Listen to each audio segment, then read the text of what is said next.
Naging parang best friend na raw ng isang lalaki sa Kidapawan City ang kanyang alagang civet cat.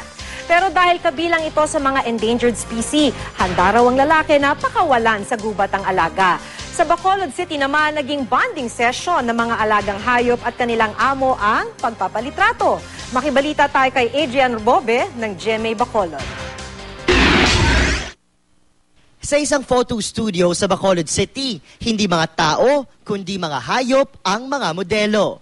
Bago isabak sa photoshoot, bibihisan muna ang mga alagang aso, pusa, pati hamster. Actually, magandang mga ido i-picturean kay gina-consider sila nga man's best friend. So, mas ginatagaan ng subang value ang pet. Sa Kidapawan City, kasakasama ng isang lalaki sa kanyang pamamasada ang kanyang alagang civet cat o alamid. Kwento niya, domesticated na ang mahigit 1 taon niyang alaga. Pero ayon sa DENR, dapat na maibalik sa kagubatan ang civet.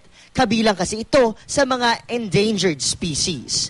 Payag naman daw ang nag-aalaga sa hayop na ibigay ito sa mga kinauukulan basta masiguradong ibabalik ito sa kagubatan.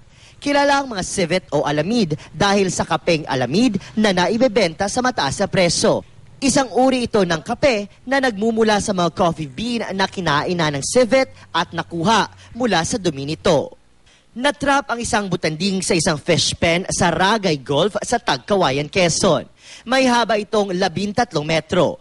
Ayon sa mga otoridad, kasagsagan pa ng bagyong Ophel nang mapadpad ito roon. Pero hindi ito agad ipinagbigay alam ng may-ari ng fish pen dahil pinlano raw itong gawing atraksyon.